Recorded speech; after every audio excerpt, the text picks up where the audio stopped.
labelling is is this phrase lazy thinking. It's lazy thinking, isn't it? Yeah. Because I've taken one event and I've labelled someone or myself. So am I a loser because I went for that job and I didn't get it? Does that mean I am a loser? Yeah. The question is from Thinking Focus. Hi, I'm Graham from Thinking Focus. Hi, I'm Rich from Thinking Focus. And this podcast is number 10 in a series where we explore common thinking errors. Thinking errors are those things we have, all of us have them from time to time, perfectly normal. Most of the time we might make these thinking mistakes, these thinking errors, and everything turns out fine. But sometimes they can get in our way, they can cause us to be unsuccessful, it can even cause us harm. And in today's podcast, we're talking about labelling. So, Rich, the question is, why do we label ourselves or others? I think in simple terms, because it's easy. And it's, it's a little bit lazy to do it. It's a little bit lazy, So if you disagree with me frequently, if you disagree with me in a meeting, maybe I go, he's an idiot, rather than actually again.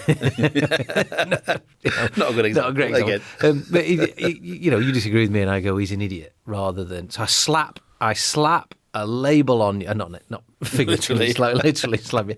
I put a label on you based on one moment. So labelling is pretty much as it sounds. It's like you go in, almost like you've got this little stack of stickers going out. Yeah. Which one am I going to stick on Graham today? One of them label machines. Yeah. Remember them? Yeah. Make you got to turn the little thing around and do the click and then click. And I do it based on one interaction, one moment, but then I label you or maybe even a group of people, or even yourself, even myself as well. Yeah. So I might think I didn't stand up to that person in that discussion. I am weak. I'm a weak person. Yeah. I might do it the other way. I might say, I made someone laugh. I'm hilarious. You know what I mean? But you are. Well, thank you. Yeah. So again, you can do it both ways. But yeah, it's essentially that one moment, and I slap a label on myself or on other people. So to quote Billie Eilish, this is a bit of "I think, therefore I am." Was that Billie Eilish? Yes, Billie Eilish. Yeah. Oh, was it? Yeah. It was also some philosopher, but yeah. Yeah. Yeah. My daughter won't get the philosopher one; she'll get the Billie Eilish reference, and she listens to all of these. So. Yeah. I'm sure she does. Yeah, I think it. Therefore, I am. I've missed out all the evidence, and facts and things that might go in between those things. And of course, it can be quite challenging for us if we do that in a negative way, because we might start to think, maybe I don't know. Maybe you've been on a date and it didn't work, so you think I'm a loser. Yeah, and that could damage your self-esteem, couldn't it? Yeah, which could mean that maybe you're not as effective on the next date, or maybe as effective on the next as date. Charming, maybe should we say? I've not been on the dating scene for a while, but maybe you're not perhaps as charming as you could be, or you're not as confident as might be useful for you. So is it more around then? It's almost like a one-off event that I then brand myself with on an ongoing basis. So like in that one, date's not gone well, therefore I'm a loser, or my presentation's not gone well, therefore I can't present. I'm a rubbish presenter. Yeah, that kind of thing we're talking about. Yeah, exactly that. And the presentations, I suppose, is a good one because it's something that lots of people deal with in professional circles by avoiding it, don't they? They say, I don't need to. I haven't got a problem with presenting. It's not for me. I let someone else do it. Actually, most people that say that would be dealing with it by avoiding it rather than saying, one didn't go well, I'm going to look into that and get better at it. Some people would then label themselves and say, actually, I'm rubbish at presenting. I'm a poor presenter. Rather than, actually, that was just a bit challenging. That presentation was, as opposed to I am. Yeah. And I see it works both ways. We label ourselves and others, again, whatever the right term is, negatively, positively, helpful, unhelpfully. Can we do it both ways? Yeah. So because you might see a colleague present and they, have a good presentation, it goes well, and you go, they're brilliant. They're a brilliant presenter. I can never be as good as them. Yeah. But maybe you've only seen them do it once, and maybe it was on a topic they were super comfortable with and really prepared with, and maybe they've done that presentation 5 times before, and you give them some material that they're not so comfortable with, and an audience perhaps they don't know, and maybe they're not as great. So, you can absolutely do it both ways, both negatively, you disagree with me in a meeting, therefore you're an idiot. Likewise, you presented that really well. You're a brilliant presenter. I could never be that good. What's the most common impact of this kind of thinking error then? I think the common impacts that this can have is it can be very self-defeating if you're labelling yourself with whatever label it is you want to put on yourself. I'm struggling to lose weight. I'm no good. Yeah. For example. Or I didn't get the promotion, I am a loser, that kind of thing. It's very self-depreciating. It can damage your self-esteem. And if we start to live in that place where we are damaging our own self-esteem, it can often mean that we're not as active at getting out there and putting ourselves in positions where we might be able to succeed. We could actually start to avoid things, maybe avoid people, avoid situations. And we're starting to shrink the world that we live in to fit the beliefs that we've got. And that's really quite damaging. Likewise, if we're doing it to other people, it can actually make us quite bitter and angry. If I do think that you disagree with me in a meeting, therefore you're a fool, you're an idiot, whatever, it can make me quite bitter and have quite a bit of bitterness towards that person, you in this instance, which I do, obviously. But I'm an idiot. Not always. Yeah, okay. But it can cause me quite a bit of bitterness. And of course, that's really unhealthy as well, because in that example, if I don't deal with what I felt was inappropriate behaviour, if I don't deal with it, which most of us, let's be honest, don't ignore it and let it go, I hold on to the bitterness. You don't, because you don't know what happened. Yeah. But it's me I've just been me. And maybe in my world, I recognise that I shouldn't have said that or done that, but it's a one-off. Yeah, or maybe you didn't even think you'd done anything wrong because we hadn't discussed it. So it causes me bitterness. Therefore, again, it's quite self-harming for the person that's using labels in that negative way. Yeah, and if I'm giving myself this sticker, I put this sticker on me or on you. I guess it can also almost become a self-fulfilling prophecy that I think I am whatever, therefore I become whatever. Yeah, and we will. Another thinking error that we've talked about in the series is about mental filtering. We will filter out anything good and we'll only let through the bad stuff. We do that. So actually, let's imagine that I think, I'm not a good presenter. Then actually I might look for other times I'm asked to present even small amounts of information, and I would rule out anything that went well and just focus on the stuff that went badly, because that proves my point. Yeah. Or I might say, I'm no good. I went on a date and it didn't go well, therefore no women like me, for example. I might look for any time any lady looks at me in a disparaging way, or that I believe to be disparaging, therefore that proves that it's a bit like confirmation bias. Is that tied in with that? Very similar, very similar. So it can be a self-fulfilling prophecy, because I will mentally filter out things that meet the pattern that I'm running. And again, we've talked about it a lot in this series, but we're running patterns all the time, and those patterns are not necessarily, our brain doesn't know whether it's helpful or not. It's just going. When we feel like this, what have I got? We often do this. We run this pattern. You take the pattern, you run it, you get stuck in that loop. It thinks it helped. Yeah. So we have to stop. And that's why, in the beginning of this, you said these are normal and we all do it. They can be harmful. We have to challenge these patterns sometimes to say, is this helping me? Yeah. So what can we do with this particular one, with the labelling? What can we do to challenge it? What can we do to break the patterns? I think I said it earlier on. I think one of the challenges with labelling is this phrase lazy thinking. It's lazy thinking, isn't it? Yeah. Because I've taken one event and I've labelled someone or myself. So again, I think what we need to do, if we notice again that we don't feel great, or we're feeling frustrated or whatever, is to step back from it and actually try and reframe what we're seeing. Yeah. So am I a loser because I went for that job and I didn't get it? Does that mean I am a loser? Yeah. We need to try and reframe it. How many other people that went for that job actually got it? There were 10 of us that went for it. Yeah. One got Only it. one's got it, yeah. Are we all Yeah. losers? Yeah. So reframing it and step back and look at the bigger picture is sometimes helpful. You know, another example that you see a lot of labelling, and again, we talked about it in other podcasts in the series, the media like to label people because it's controversial and it creates news. So, for example, you often hear things said like, I don't know, take the Eurovision Song Contest, for example. The person that sang for Britain didn't win, they're a failure. Yeah.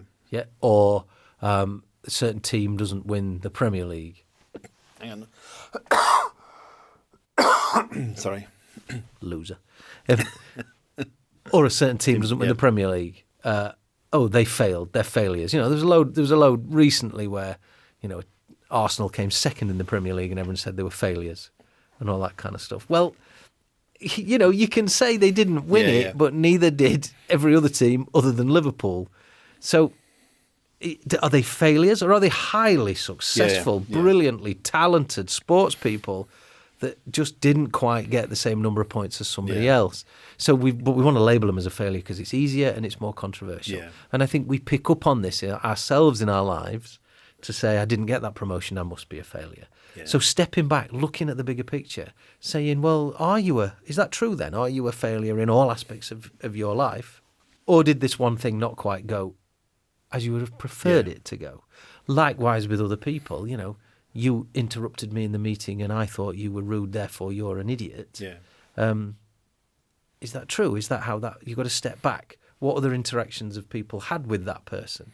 Is that how they've seen it? So stepping back, putting it into a bigger perspective and just question it a little bit can be much more helpful so you can reframe it and look at it differently. Yeah, it's interesting because one of the things, some of the work we've done with helping people from a career perspective, and when I spoke to people who have perhaps, you know, they've been for a couple of interviews and haven't got a job, I know it's more than the one-off occasion, but, you know, it's still only a small number of.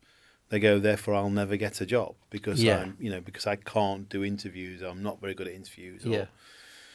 And sometimes if it's like been 3 or 4 interviews, it gets even worse and the confidence is knocked and no one will ever want me. You know? So it's interesting that it does, whether it's a one-off occasion, as we're talking about here sometimes, or whether it's 2, 3 or 4, the reality is they've got a career of where they've had jobs and they've had promotions and had progression. But you can see why someone easily gets to that point. You can see why that happens because when you've had knockbacks and when you've had things that you've tried to do and it hasn't worked, it's easy to get downhearted, isn't it? Yeah. And your emotions then come into it that start to say this is never going to work. Maybe you're a bit afraid of what the future looks like, so you start to label yourself and, you know, think negatively. It's really easy to do. We've all done it. Another thing to think about is, can you swap labels for observations about yourself or others? What do you mean by that? Well, instead of saying, you know, I had a difficult call with a customer, I am not cut out for customer service, for example. Yeah. Maybe you can just say, you know what, that call was difficult. I struggled with it. You know, you don't need the I'm a loser. I'm not cut out for it. I'm terrible. Yeah. You know, if you just go, I struggled with that. I've got something to learn there, or you know, I found that hard. There's nothing wrong with any of us admitting that we find things hard or difficult, or we didn't have all the skills or confidence needed today to be brilliant at a certain thing. So an observation rather than a label is sometimes a much better way to go. But again, as we've said all the way through this, if you're feeling emotional and emotionally led, and our emotions are brilliant, by the way, they help us in tremendous ways, but they also don't help us at times, and we're not being as rational as we might be, it's not easy to do. So perhaps it's only with a bit of time that you can actually say, well, I didn't get that job. You know, I did struggle in that interview. And that's not what I wanted, but that's life. Can I learn from it and go again? And in the moment when it's happening or just after, I think it's best for us to know that our emotions are raw when we've just got the bad news, we didn't get the job, for example, that our emotions are raw, and maybe we shouldn't be making any judgments and decisions right then. Yeah, and in fact, Paul and I on an earlier podcast, again, I made that link that a lot of this thinking error stuff, it's emotional rationalist kicking in. Yeah. And I was just thinking when you talk about that one there, that customer service situation, I guess labelling is either going, I'm not cut out for this, I'm no good at customer service, or the customer is horrible. Yeah. And therefore I've labelled them, which means I don't have to look at that call and go, so what could I have done differently, the bits in my control? Yeah. What could I have done differently to make that call go better? Yeah. So if I label me, I'm no good at, I can't, or I label them, which means I don't have to deal with the call, the observation piece. Yeah. I don't have to look at myself. I can just move Again, on and blame. because one of the them. ways that loads of us deal with things is by avoiding them. So, and look, I don't suppose with everything that happens in our lives we need to go, oh, what happened there? Let me lift the lid. Let me dig deep. Let me find out what was going on. Maybe we don't need to do that with everything. But lots of us, and certainly lots of people that we work with or coach, you can see that they're dealing with the situation by avoiding it and pretending it is not important. And actually it's causing them some discomfort. Yeah. And it's human nature, but I think instead of the label, maybe an observation is a better way to go about it. And then as we get more rational to say, well, do I want to do something about that observation? Do I want to get better at presenting? Yeah. Am I prepared to go through some pain and some growth, because growth is often painful, to help me be better at whatever? Yeah, so we can reframe. There's some observation stuff we could do. What else can help when we recognise we're doing this? It sounds daft, but I think recognise that it's normal. It's normal that sometimes we think, oh, I'm rubbish, I didn't do that very well. Yeah. It is normal. So give yourself a break when you do it. Take a breather, step back, and then maybe you think, okay, what actually went on there? Let me try and replay the tape and observe it. So recognise it's normal. You can look at the language you're using, give yourself a break, step back and look at the bigger picture, and maybe then say, okay, so what's the observation, rather than slapping a label on myself or on other people. Yeah, and again, we touched on there that there's that link to emotional rational, and also something else we've referenced in this series of podcasts, and we've talked about before, is again a lot of this then is linking back in with fixed and growth mindset, and the growth mindset being that, I take in a situation, I might have made a mistake, something might have gone wrong, but I'm learning and I am getting better at. Because a label is in essence a bit of a fixed mindset, isn't it? If I fixed a label on something that said that is you or that is me in that scenario, then it's saying it can't change. Yeah. And therefore that's a fixed mindset, isn't it? Yeah. But again, if we're emotional or upset or whatever, it's easy to do. Yeah. But if we can step back from it and take a bigger view, then we can say with an observation, I struggled in that job interview. What can I learn? How can I get better? Yeah. And then we're into growth mindset stuff. Or do we actually go, wasn't me, the interviewer was an idiot? Yeah. Or do we go, actually, I'm a loser, I can't do it? Yeah. Those labels are indicating that there's a fixed mindset about something. And possibly even getting feedback in any situation. But, could somebody give me some feedback? So take the interview as an example. Can the interview give me feedback about what I did do well and what I didn't do so well in terms of why I didn't get the job? If someone's observed me with a customer, what did they think worked? What did they think didn't work? So almost taking that third person perspective and getting somebody else's view on things, I guess, could help as well. Yeah, would most definitely help if you can do that. I always think that, that having a conversation with someone else that can give you another point of view is really helpful. But again, you have to be careful, because just because it's someone else's point of view doesn't mean that every bit of feedback they give you is right. We have to have the ability to filter the feedback, not so we hear what we want to hear, but to filter it to pick out what is actually helpful, rather than we're stepping into seeing their view of the world. Yeah. You know, we talked in a previous podcast, didn't we, about shoulds and musts. Yeah. So are we getting someone else's shoulds and musts rather than Yeah, and Paul and I fair talked view. about in a previous one as well about sometimes it's that you might get feedback from someone else, but how good are they at giving feedback? Yeah. You know, so are they just giving you a label feedback as well? Yeah. Yeah. You know, I don't think that went very well. What do you think? I think you're great at it. You're a great customer service. There's your label. Then it means I don't have to give you any feedback that goes. Yeah, I you can know, avoid- I can avoid giving feedback. Yeah. And I think you're right. You know, we recognise that in a lot of situations.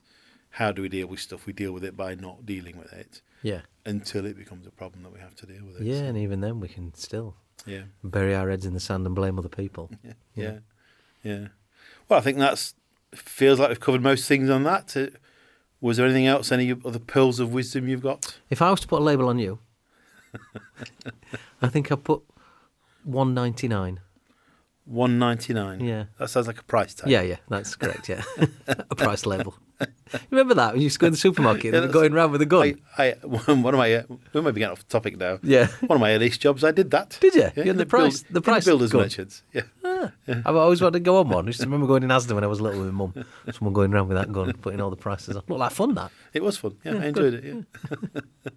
On that note, To find out how Thinking Focus can unlock the potential within your organisation, go to www.thinkingfocus.com, where you'll discover more about the work we do, helping our clients increase productivity and enable change.